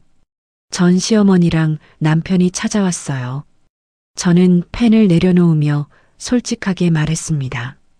아, 그러시구나. 괜찮으세요? 괜찮아요. 한 번은 와야 할 사람들이었어요. 강도윤이 잠시 머뭇거리다 말했습니다. 한정숙님, 회사 사람들한테는 신경 쓰지 마세요. 다들 한정숙님 실력 알아요. 고마워요, 강 셰프. 저는 옅게 웃으며 다시 자료를 들여다보았습니다. 며칠 뒤부터 이상한 일이 벌어지기 시작했습니다. 회사 1층 로비에 윤복희가 매일같이 나타났습니다. 지나가는 직원들을 붙들고 큰 소리로 떠들기 시작한 것입니다. 우리 며느리가 내 아들 두고 바람 피워서 도망갔어요. 저런 사람을 회사에서 받아주면 안 되지. 명문 집안 며느리가 어디서 식당 일 한다고 거짓말하고 다니는 거 아니냐? 윤복희의 외침이 매일 다른 내용으로 바뀌었습니다. 처음에는 안내 직원이 막아냈지만 거리에서 들리는 소리까지 막을 수는 없었습니다. 회사 안에서 이상한 눈빛으로 저를 바라보는 사람들이 늘기 시작했습니다. 복도에서 마주치는 직원들이 슬쩍 시선을 피하기도 했습니다. 윤재현이 저를 사무실로 불렀습니다. 한정숙님, 어떻게 된 일인지 직접 말씀해 주실 수 있을까요? 저는 두 손을 무릎 위에 모은 채 천천히 입을 열었습니다. 대표님, 죄송합니다. 시어머님과 남편이 회사 앞에 매일 찾아와서 헛소문을 퍼뜨리고 있어요.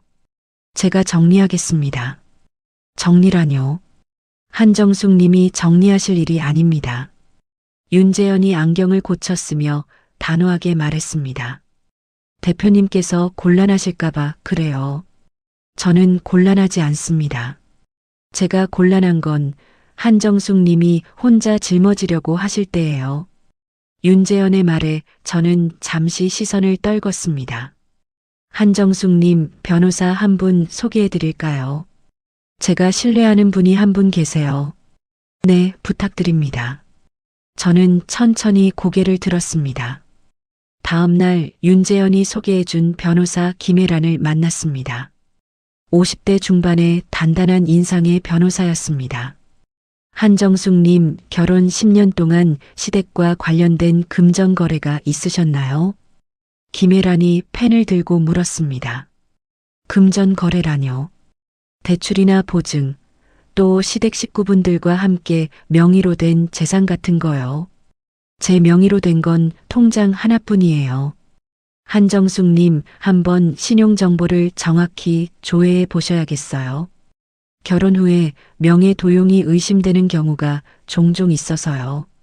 김혜란이 차분한 목소리로 말했습니다. 저는 잠시 멈칫했습니다. 명예 도용이요. 제가 알아봐 드릴게요. 며칠만 시간 주세요. 집으로 돌아온 그날 밤, 저는 오피스텔 창가에 앉아 한참을 도시의 불빛을 바라보았습니다. 머릿속이 복잡했습니다. 핸드폰이 진동했습니다.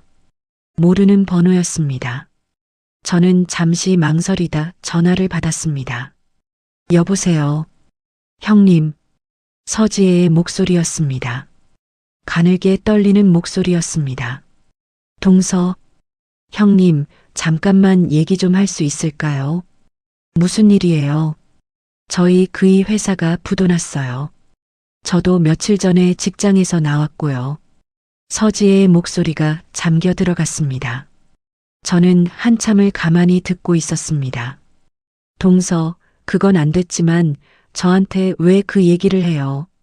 형님, 어머님이 형님 회사 앞에서 자꾸 그러시는 거 저는 정말 몰랐어요.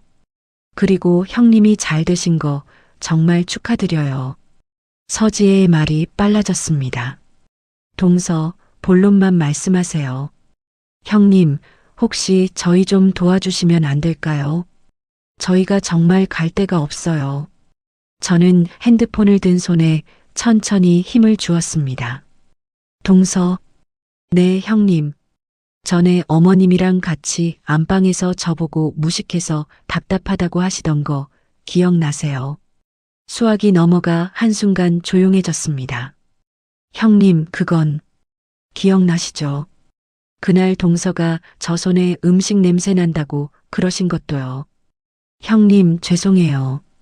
그때 제가 너무 어렸어요. 서지혜의 목소리가 끊어질 듯 떨렸습니다. 저는 잠시 눈을 감았습니다. 창밖에 불빛이 흔들리는 것 같았습니다.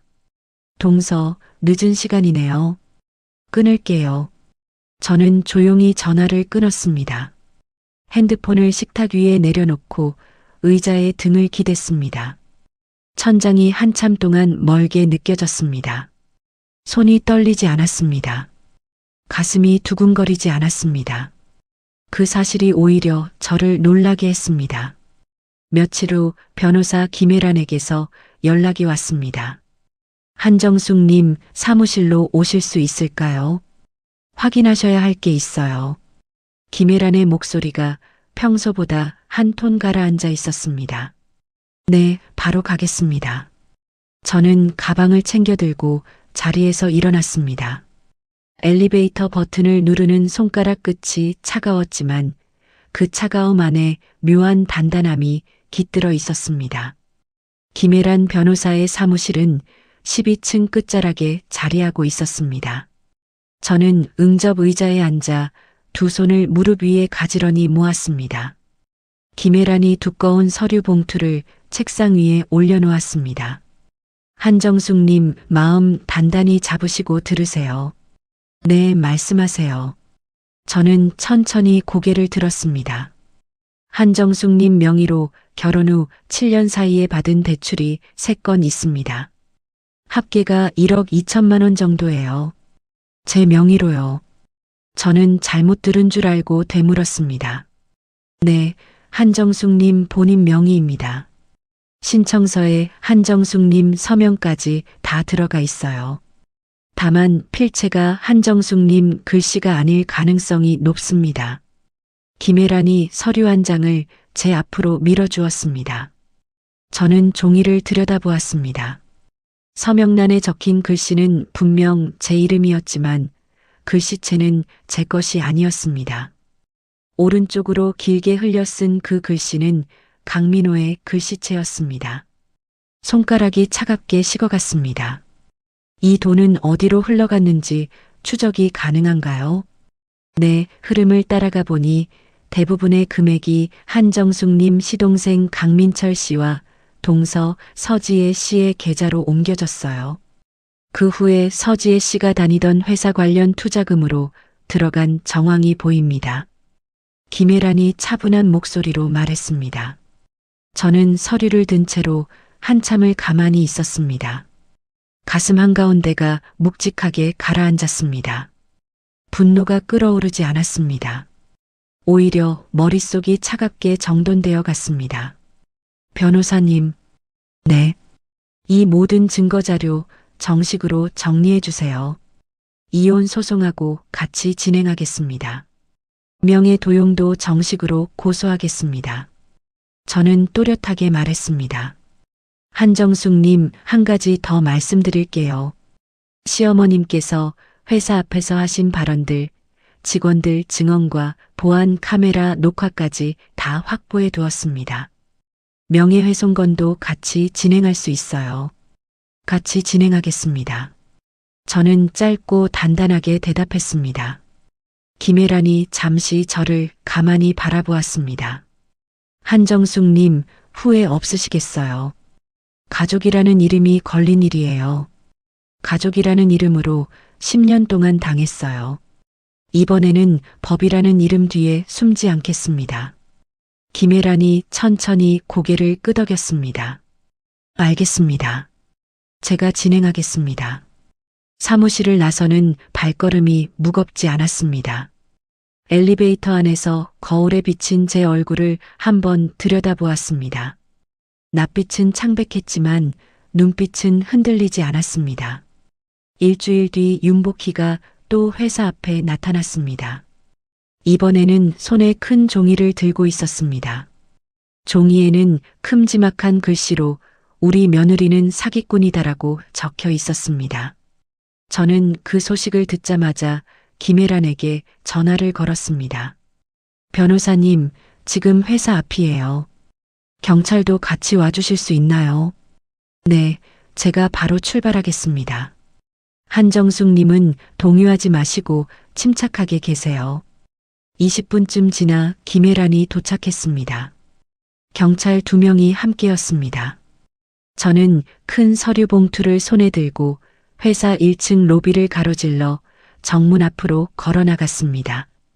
윤복희가 저를 발견하자마자 종이를 흔들며 소리쳤습니다. 저기 우리 며느리 나온다. 다들 보세요. 저 여자가 내 아들을 버리고 도망간 사기꾼이에요. 지나가던 행인 몇 명이 걸음을 멈췄습니다. 저는 윤복희 앞에 천천히 다가가 멈춰 섰습니다. 어머님, 왜 또 사람 부르려고? 아니요. 이거 받으시라고요. 저는 손에 든 서류 봉투를 윤복희에게 내밀었습니다. 이게 뭐냐? 윤복희가 의심스러운 눈빛으로 봉투를 받아들었습니다. 이혼 소송 서류, 명예도용 고소장, 명예훼손 고소장이에요. 저는 또박또박 말했습니다. 윤복희의 손이 멈췄습니다. 뭐라고? 민호 씨가 제 명의로 7년 동안 1억 넘게 대출받았어요. 그 돈 동선의 투자금으로 다 들어갔더라고요. 어머님도 모르셨을 리 없죠. 윤복희가 종이를 흔들던 손을 천천히 내렸습니다. 인연이 무슨 헛소리를. 헛소리인지 아닌지는 경찰에서 가려주실 거예요. 저는 옆에 서 있던 경찰을 향해 살짝 고개를 숙였습니다. 변호사님이 모든 자료 준비해 두셨어요. 정식으로 조사 부탁드립니다. 김혜란이 경찰에게 서류 사본을 건넸습니다. 윤복희가 그제야 사태를 파악한 듯 얼굴이 새파랗게 질렸습니다. 정수가 이게 무슨 짓이니? 어디 어른한테? 어머님, 어른은 어른답게 행동하실 때 어른이에요. 저는 짧게 대답하고 회사 안으로 다시 들어갔습니다. 윤복희가 등 뒤에서 무어라 외치는 소리가 들렸지만 한 번도 돌아보지 않았습니다. 회전문이 한 바퀴를 돌고 멈출 때까지 저는 앞만 보고 걸었습니다. 그날 저녁 늦게 오피스텔 초인종이 울렸습니다. 저는 인터폰 화면을 들여다보았습니다. 서지혜였습니다. 머리가 헝클어진 채 화면 안에서 두 손을 모으고 있었습니다. 형님, 잠깐만 문 좀 열어주세요. 제발이요. 저는 한참을 망설이다 현관문을 열었습니다. 문이 열리자마자 서지혜가 그 자리에 무릎을 꿇었습니다. 형님, 동서 일어나세요. 사람들 봐요. 저는 차분한 목소리로 말했습니다. 형님, 제가 다 잘못했어요. 고소 취하해 주세요. 저 정말 감옥 가요. 우리 그이도 같이 들어가요. 서지혜의 두 눈에서 굵은 눈물이 떨어졌습니다. 저는 문턱 안쪽에서 그 모습을 가만히 내려다보았습니다. 서지혜의 어깨가 들썩였습니다. 형님, 어머님이 저한테 시키신 거예요. 형님 명의로 대출받자고 어머님이 먼저 말씀하셨어요. 저는 정말 몰랐어요. 몰랐는데 그 돈 받아서 투자하셨어요. 저는 천천히 물었습니다. 서지혜가 입술을 깨물며 고개를 떨궜습니다. 동서, 네 형님. 전에 저한테 손에서 파냄새 난다고 하시던 거 기억나세요? 서지혜가 어깨를 움찔했습니다. 동서가 그날 그렇게 말씀하셨을 때 저는 사람이 잠시 미울 수도 있구나 했어요. 그래도 한 식구니까 참자고요. 형님 죄송해요. 정말 죄송해요. 그런데 그 미운 마음이 동서 통장으로 흘러들어간 줄은 정말 몰랐네요. 저는 옅게 웃었습니다. 웃음 끝이 차가웠습니다. 서지혜가 무릎걸음으로 한 발 더 다가왔습니다. 형님, 한 번만 살려주세요. 제가 형님 가게에서 설거지라도 할게요. 평생 갚을게요. 동서, 그렇게 유식하신 분이 왜 이렇게 무식한 부탁을 하세요? 저는 천천히 말했습니다. 형님, 법이라는 게 있더라고요. 제가 10년 동안 어머님 모실 때 동서는 책 보고 외국 가서 배우셨다면서요. 그런 동서가 모를 리 없잖아요. 법대로 하시면 돼요. 서지혜의 얼굴이 새하얗게 변했습니다. 저는 천천히 문을 닫았습니다. 문 너머에서 서지혜의 흐느낌이 한참 동안 들렸습니다. 저는 거실 소파에 앉아 두 손을 무릎 위에 모은 채 가만히 있었습니다. 이상하게 통쾌하지 않았습니다. 후련하지도 않았습니다. 다만 어딘가 굳어있던 매듭 하나가 천천히 풀려나가는 기분이었습니다. 경찰 조사가 시작된 지 보름 만에 사건의 윤곽이 드러났습니다. 강민호와 강민철 형제가 윤복희와 함께 모의하여 제 명의로 대출을 받아 서지혜의 투자금으로 사용한 정황이 밝혀졌습니다. 서지혜의 회사가 부도가 나면서 그 돈은 회수할 수 없는 상태였습니다. 윤복희는 처음에는 모르쇠로 일관했지만 통화 기록과 계좌 이체 내역 앞에서 결국 입을 다물었습니다. 김혜란이 사무실로 저를 불렀습니다. 한정숙님, 검찰이 정식으로 기소했어요. 강민호 씨와 강민철 씨, 서지혜 씨 3명 다 사기 혐의로 들어갔습니다. 윤복희 씨는 공모 혐의로 조사받고 있고요. 네, 알겠습니다. 저는 짧게 대답했습니다. 이혼 소송도 한정숙님께 유리하게 흘러가고 있어요. 위자료와 재산 분할도 충분히 받아내실 수 있을 거예요. 감사합니다, 변호사님. 저는 자리에서 일어나 두 손으로 김혜란의 손을 잡았습니다. 고생 많으셨어요. 고생은 한정숙 님이 10년 동안 하셨죠. 저는 그저 정리만 도와드린 거예요. 김혜란이 옅게 웃었습니다. 사무실을 나서며 저는 핸드폰을 꺼내 박순자에게 전화를 걸었습니다. 이모님, 저예요. 정수가. 잘 지내니? 네, 이모님. 일이 잘 풀려가요. 잘 풀린다니 다행이다. 너 그동안 고생한 거 다 알아. 박순자의 목소리에 따뜻함이 묻어 있었습니다. 이모님, 이번 주말에 막걸리 한 잔 사갈게요. 오기만 해라. 부추전 부쳐놓을 테니. 전화를 끊고 저는 길가에 잠시 멈춰 섰습니다. 해가 빌딩 사이로 길게 기울고 있었습니다. 도시의 모든 그림자가 한쪽으로 길게 누웠습니다. 저는 그 그림자를 따라 천천히 걸음을 옮겼습니다. 손가락 하나 떨리지 않았습니다. 가슴이 잔잔하게 가라앉아 있었습니다. 이 잔잔함이 무엇인지 그 순간 저는 알 것 같았습니다. 이혼 소송이 마무리된 것은 봄이 한창 무르익을 무렵이었습니다. 법원 복도에서 김혜란이 두툼한 서류 한 묶음을 제 손에 건넸습니다. 한정숙님, 끝났습니다. 정말 끝난 거예요. 저는 서류를 받아들고 한참을 가만히 들여다보았습니다.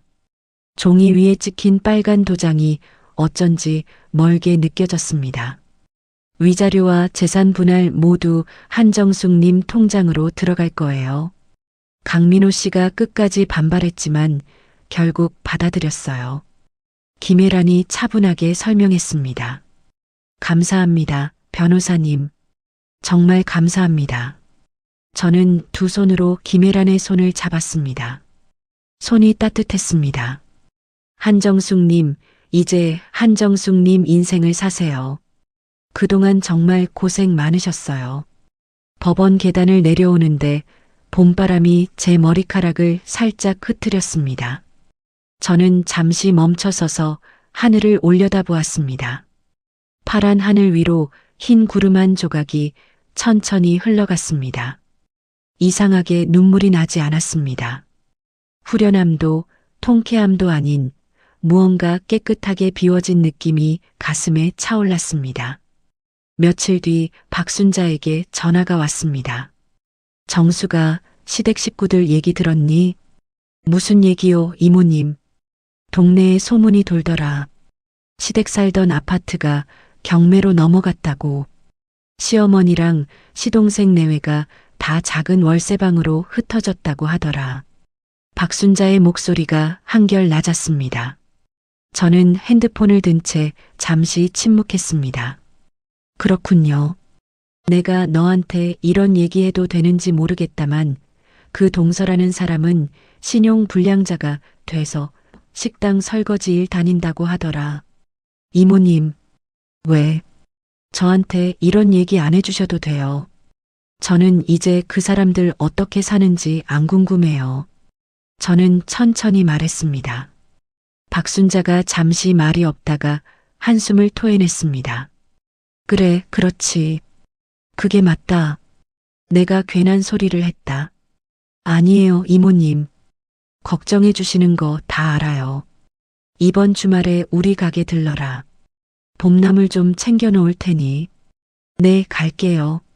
전화를 끊고 저는 창가에 한참을 서 있었습니다. 도시의 봄빛이 창문 가득 쏟아져 들어왔습니다. 시댁 식구들이 어떻게 무너졌는지에 대한 자세한 이야기는 그 뒤로도 한 번씩 귀에 흘러들어왔지만 저는 더 이상 그 이야기에 머무르지 않았습니다. 그들의 몰락은 그들이 만든 것이었습니다. 제 인생은 이제 저의 것이었습니다. 여름이 시작될 무렵 윤재현이 저를 사무실로 불렀습니다. 한정숙님, 한 가지 제안 드릴 게 있어요. 네, 대표님. 한정숙님 이름을 건 독립매장을 한번 열어보시지 않겠어요? 본사가 전폭적으로 지원하겠습니다. 윤재현이 안경 너머로 저를 바라보았습니다. 제 이름을 걸고요. 네, 한정숙님의 이름을 걸고요. 메뉴 구성부터 가게 운영까지 한정숙님이 직접 결정하시는 거예요. 본사는 자금과 시스템만 뒷받침합니다.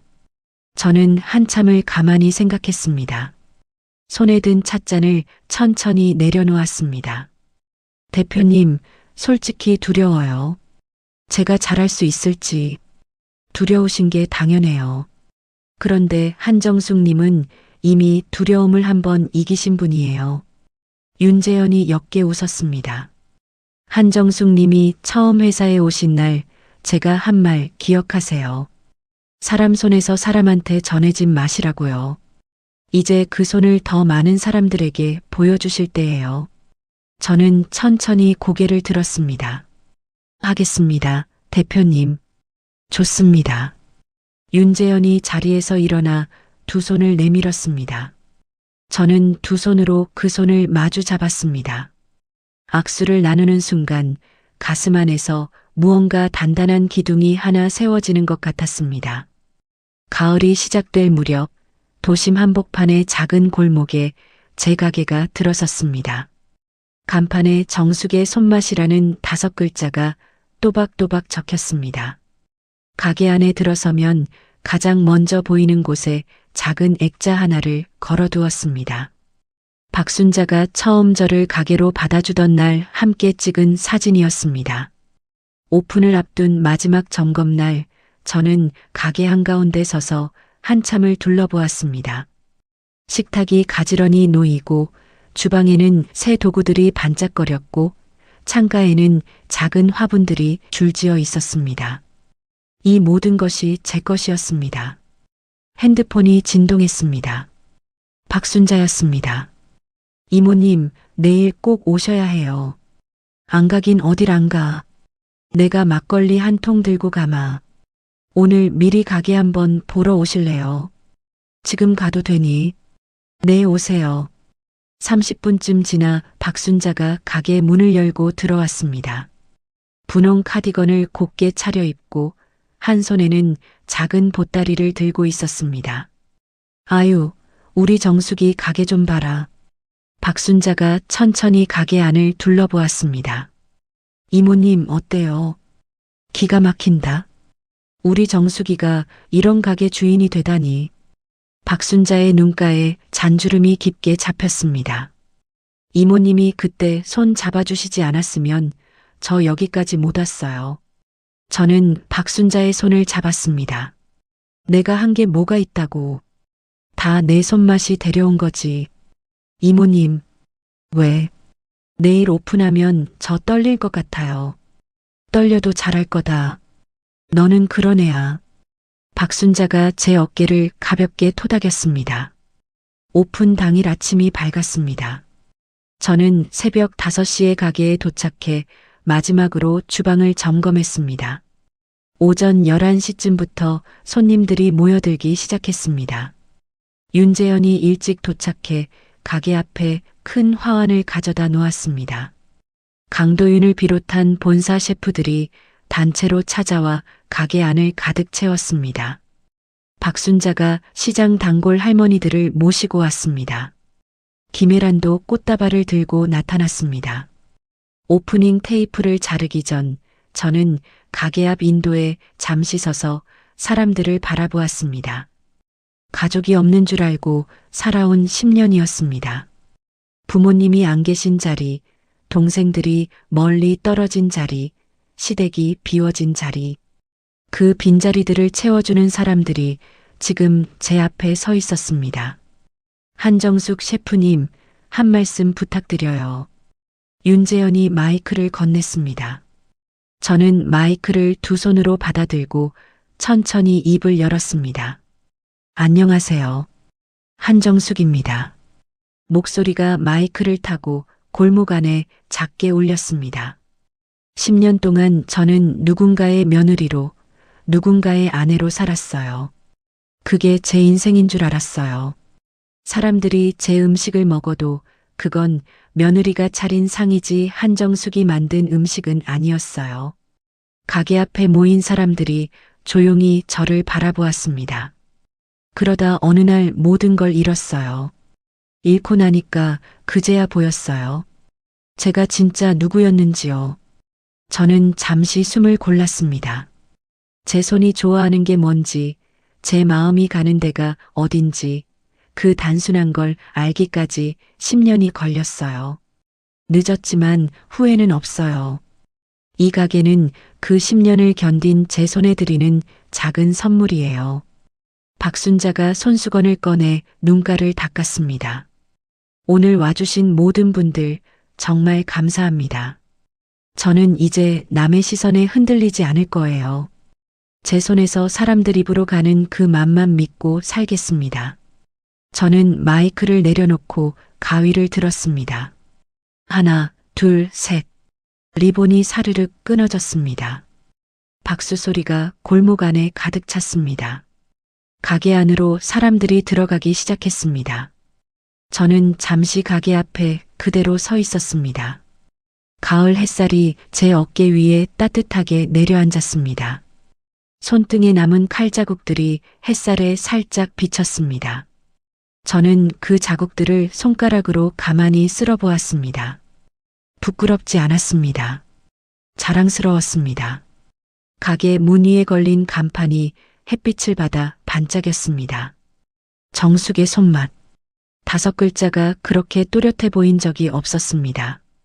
박순자가 가게 안에서 저를 향해 손을 흔들었습니다. 정수가 뭐하니? 안 들어오고. 네, 이모님. 들어가요. 저는 천천히 가게 문을 열고 안으로 들어섰습니다. 문이 닫히는 소리가 부드럽게 등 뒤에서 울렸습니다. 가게 안 사람들의 웃음소리와 따뜻한 음식 냄새가 제 얼굴을 감쌌습니다. 저는 앞치마를 두르고 끈을 단단히 묶었습니다. 이번 앞치마는 누군가에게 던지기 위한 것이 아니었습니다. 제 손으로 두르고 제 손으로 풀 오롯이 제 것이었습니다. 주방으로 걸어가는 발걸음이 한없이 가벼웠습니다. 10년이라는 시간 동안 한정숙 씨는 가족이라는 이름 아래 자신의 손을 갈아 넣었습니다. 그 손이 만든 음식은 늘 식탁 위에 올랐지만 정작 한정숙 씨의 자리는 부엌 한 구석이었습니다. 무식하다는 말 한마디에 10년이 무너졌지만 그 무너진 자리에서 한정숙 씨는 비로소 자신을 일으켜 세웠습니다. 남이 붙여준 며느리라는 이름표를 떼어내고 나서야 한정숙이라는 세 글자가 또렷하게 보이기 시작한 것입니다. 학벌이 사람을 만드는 것도 학벌이 사람을 부수는 것도 아니었습니다. 진짜로 사람을 부수는 것은 자기 자신을 깎아내리는 말들에 익숙해지는 일이었고 진짜로 사람을 일으키는 것은 내 손이 가진 힘을 한 번이라도 믿어보는 용기였습니다. 오늘 이 사연을 들으시는 분들 중에도 가족이라는 이름 아래 자신을 잃어가는 분이 계실지 모릅니다. 그 자리에 너무 오래 머무르지 마시기를, 그리고 한정숙 씨처럼 단 한 번이라도 자신을 위해 앞치마 끈을 풀어볼 용기를 내어보시기를 진심으로 응원합니다. 이야기를 끝까지 들어주신 분이 계시다면 잘 들었다고 댓글 하나만 남겨주세요. 감사합니다.